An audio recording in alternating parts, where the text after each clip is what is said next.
সবচেয়ে খারাপ নারী, তিনি জাহান্নামে প্রবেশ করবেন। সেকালের সবচেয়ে খারাপ নারী, তিনি ছিলেন অত্যন্ত ধনী এবং অত্যন্ত শক্তিশালী নারী, কিন্তু এই সব কিছু তার জীবনের জন্য যথেষ্ট ছিল না।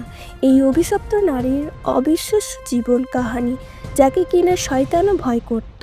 উম্মে জামিলের সংগ্রাম ইতিহাসের বিরুদ্ধে আজকেও ইসলামের শত্রুদের বোঝার জন্য তাকে প্রথমে বুঝতে হবে।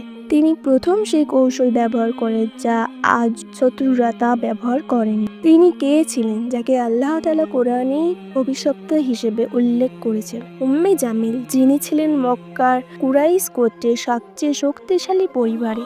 তার পিতা হাব্বই ছিলেন মক্কার সম্মানিত নেতাদের একজন। এভাবেই তিনি উচ্চ মর্যাদা বড় হয়েছিলেন, যে উচ্চ মর্যাদায় কিনা তাকে জাহান্নামের রানী বানিয়ে দিলেন। এই উচ্চ মর্যাদা তার হৃদয়কে অহংকার পরিপূর্ণ করে দিয়েছে। ছোট থেকেই বিলাসবহুল জীবনের ক্রোধ অহংকার তাকে যেন গ্রাস করে রেখেছে। তিনি খুব অল্প বয়সে বিবাহ বন্ধনে আবদ্ধ হন, যিনি ছিলেন আব্দুল মুত্তালিবের পুত্র আবু লাহাব। আবু লাহাব ছিলেন মক্কার একজন ধনী ও ক্ষমতাশালী পুরুষদের মধ্যে একজন। তিনি উম্মে জামিলকে অপরিসীম বিলাসবহুল জীবন দিয়েছিলেন, যিনি কিনা এই সব কিছু পছন্দ করতেন। আবু লাহাব ছিলেন বিখ্যাত ব্যবসায়ী, তার বাণিজ্য ছড়িয়েছিল দূর দূরান্তে। উম্মে জামিল এই সম্পদ ব্যবহার করে মক্কার সবচেয়ে আলোচ্য নারী হয়ে উঠলেন। স্বামীর সম্পদে অহংকার থাকলেও তিনি প্রথম থেকেই তীক্ষ্ণ জিহ্বা ছিলেন।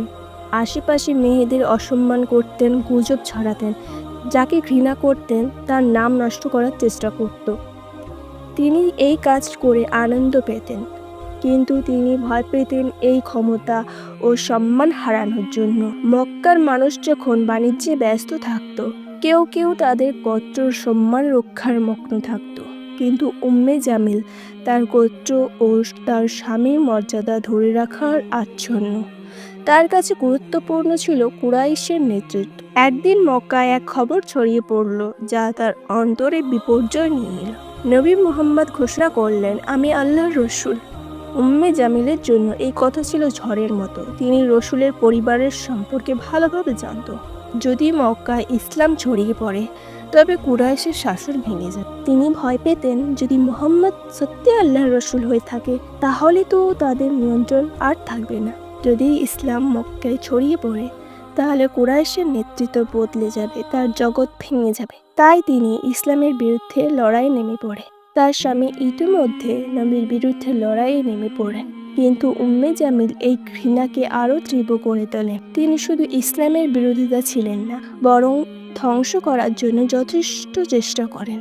নবীর সম্মান নষ্ট করার জন্য তিনি মুমিনদের ভয় দেখাত এবং তিনি নোংরা কথা দিয়ে তাদের বিভ্রান্ত করত। তিনি শুধু শত্রু নয়, তিনি ছিলেন ফিতনার কারণ।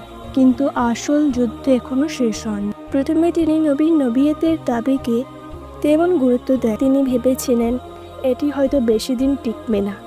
যখন তিনি দেখলেন মানুষ তার পেছনে দলে দলে জড়ো হতে লাগলো, তখন তার অন্তরে ভয় করতে শুরু করলো। তিনি ইসলামের বিরুদ্ধে এক বিরাট ষড়যন্ত্র শুরু করলো। উম্মে জামিল মক্কায় শক্তিশালী প্রভাব ছিল। তার একটি কথা পুরো শহরে ছড়িয়ে পড়ত। তিনি তার এই ক্ষমতাকে ইসলামের বিরুদ্ধে ব্যবহার করতেন। তিনি বলতেন, মুহাম্মদ তো পাগল, সে একজন জাদুকর, দেখতে পাচ্ছ না? তার কোরআন এর বাণী শুনে যে কেউ বিরহিত হয়ে যায়, এটি নিঃসন্দেহ জাদু। তিনি মানুষকে আরো বলতেন যে সে একজন মিথ্যাবাদী, সে মক্কার শান্তি শৃঙ্খলা নষ্ট করছে।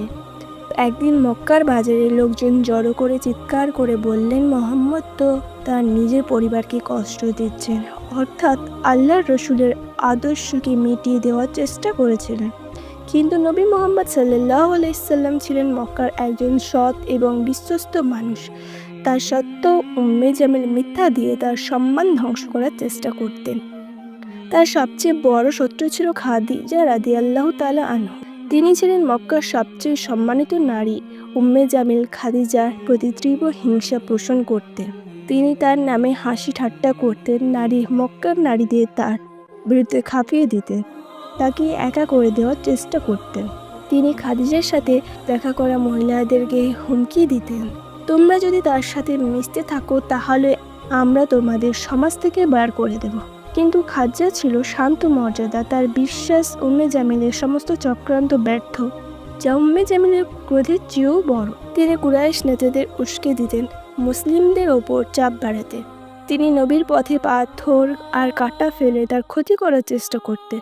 তিনি মানুষকে উৎসাহ দিতেন মুসলিমদের বাণিজ্য আর সমাজ থেকে বাদ দেওয়ার জন্য। একদিন নবী করিম সাল্লাল্লাহু আলাইহি সাল্লাম কাবার কাছে নামাজে দাঁড়িয়েছিলেন। আবু লাহাব ও উম্মে জামিল তাদের লোকেদের নির্দেশ দিলেন তার উপর নোংরা জিনিস ছুঁড়ে মারতে। তারা মক্কার সবচেয়ে সম্মানিত মানুষটির অপমান করতে একটু দ্বিধাবোধ করলেন না। কিন্তু তারা যতই চেষ্টা করুক, মুমিনদের সংখ্যা দিনে দিনে বেড়েই চলেছে। এটি উম্মে জামিলকে পাগল করে তুলল, আর মিথ্যা চক্রান্ত এর জন্য যথেষ্ট ছিল না। তিনি নবীকে হত্যার কল্পনা করতে শুরু করল। বহু বছর ধরে তিনি ইসলামের বড় শত্রুদের একজন ছিলেন। পবিত্র কোরআনে সূরা লাহাব আবু লাহাবে ও তার স্ত্রীকে চিরকালের জন্য অভিশপ্ত হিসেবে লিপিবদ্ধ করা হয়। একদিন নবী করিম সাল্লাল্লাহু আলাইহি সাল্লাম সাফা পাহাড়ে দাঁড়িয়ে কুরাইশ লোকেদের ডাকলেন এবং বললেন, আমি যদি তোমাদের বলি এই পাহাড়ের পেছনে একটি সেনাবাহিনী তোমাদের আক্রমণের জন্য প্রস্তুত, তোমরা কি আমার এই কথাটি বিশ্বাস করবে? সেখানে উপস্থিত উত্তরে হ্যাঁ বলল। আমরা বিশ্বাস করব, কেননা তুমি কখনো মিথ্যা বলনি। তখন নবী করিম সাল্লাল্লাহু আলাইহি সাল্লাম বললেন, আমি তোমাদের এক কঠিন আযাব সম্পর্কে সতর্ক করছি।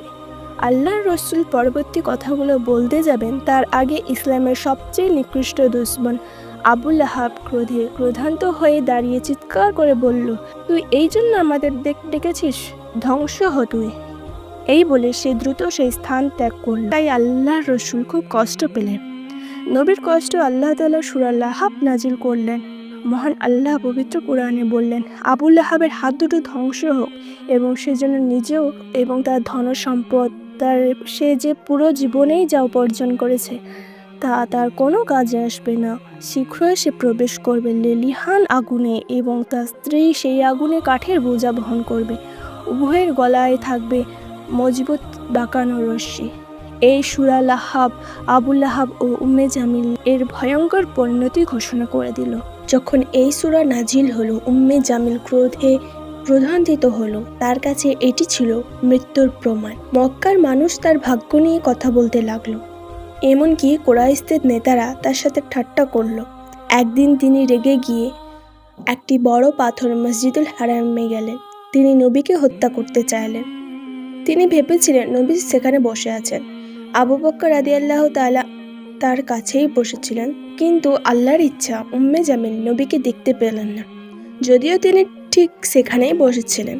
তিনি আবু বকরের দিকে তাকিয়ে চিৎকার করে বললেন, তোমার বন্ধু কোথায়? আমি তাকে শেষ করতে এসেছি। আবু বকর শান্তভাবে তার দিকে তাকালেন। আল্লাহর নবীকে তার চোখের সামনে অদৃশ্য করে দিয়েছে। উম্মে জামিল ক্রোধে পাথর ছুঁড়ে দিয়ে চলে গেল। তখন আবু লাহাব মুসলিমদের বিরুদ্ধে সামাজিক ও অর্থনৈতিক বয়কটের নেতৃত্ব দেয়।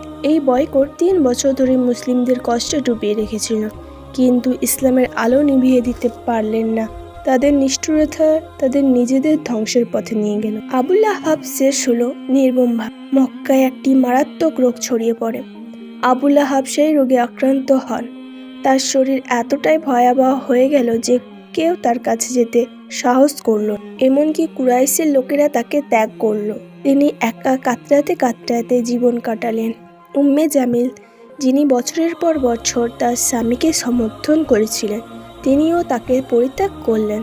তার মৃতদেহ পড়ে রইল মাটিতে। কেউ তাকে দাফন করতেও এগিয়ে এলেন না।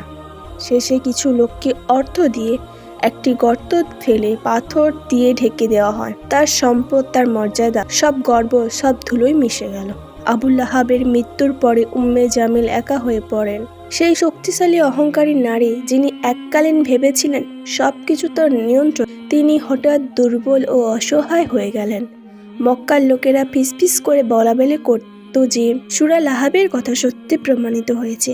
আল্লাহর অভিশাপ তার ও তার স্বামীর উপর এসেছে। কিন্তু উম্মে জামিল তার ভাগ্য মেনে নিতে অস্বীকার করেছিলেন। তিনি মক্কার রাস্তায় ঘুরে ঘুরে মুসলমানদের বিরুদ্ধে ক্রোধ ও ঘৃণা চালিয়ে যেতেন। কিন্তু সময়ের সাথে তিনি দুর্বল হয়ে পড়েন। তার শেষ হলো নির্মমভাবে। ইতিহাসের বর্ণনা অনুযায়ী তার মৃত্যু ছিল নির্মমভাবে। আল্লাহ রসুল সাল্লাল্লাহু আলাইহি সাল্লামকে হত্যা করার জন্য যে পাথর তিনি নিয়েছিলেন সেটা মক্কার আবুল হাবের সামনে ফেলে দিয়ে চলে গিয়েছিলেন। সে পাথর সেই স্থান থেকে কেউ কোনোদিন সরায়নি। লাহাবের স্ত্রী মানসিক সমস্যায় যখন ভয়াবহ আকারের ধারণ করেছিল, তখন সে বারবার আত্মহরণের চেষ্টা করেছিলেন। কোনো কিছুতেই তার শান্তি মিটছিল না। তিনি পাগলের মতো বিভিন্ন জায়গায় গিয়ে গাছের সাথে পাথরের সাথে মাথায় আঘাত করতে শুরু করলো। কিছু বর্ণনা থেকে পাওয়া যায় যে এক পর্যায়ে সে স্বপ্নে খুঁজে পায় একটা বিশেষ পাথর রয়েছে। সেই পাথর দিয়ে যদি তার মাথায় আঘাত করে তাহলে তার মানসিক অশান্তি ও মাথার যন্ত্রণা থেকে সে মুক্তি পাবে। অতঃপর স্বপ্নে দেখানো সেই পাথর অনুযায়ী কাবার পাশে পড়ে থাকা দীর্ঘদিন ধরে সেই পুরনো পাথর সে খুঁজে পায়। সেই পাথর ছিল আল্লাহ রসুল সাল্লাল্লাহু আলাইহি সাল্লামকে হত্যা করার জন্য নিয়ে যাওয়া তার সেই পাথর। অতঃপর সেই পাথর দিয়ে তার মাথায় নিজে সজোরে আঘাত করে যাতে তার মাথার যন্ত্রণা থেকে রক্ষা পায়। কিন্তু ওই একটি আঘাত তার মৃত্যুর কারণ হয়ে দাঁড়ায়। উম্মে জামিল ও আবু লাহাব ছিলেন ইসলামের সবচেয়ে বড় শত্রুদের মধ্যে একজন, কিন্তু শেষ পর্যন্ত তারা কেউ আল্লাহর শাস্তি থেকে বাঁচতে পারল না। তারা ভেবেছিল তাদের নিজেদের সম্পদ ও অহংকার দিয়ে তারা সুখী হবে, কিন্তু তাদের ভুল ধারণা ছিল। তাদের শেষ পরিণতি ছিল অপমান, যন্ত্রণা ও কষ্টে পরিপূর্ণ। তাদের এই পরিণতি শুধু তাদের শিক্ষার জন্য না, বরং কিয়ামত পর্যন্ত সব কাফের জালেমদের জন্য কঠিন বার্তা। আল্লাহ যেন আমাদের অন্তরকে আবু লাহাব ও উম্মে জামিলের মতো শির হওয়া থেকে রক্ষা করে। আমিন।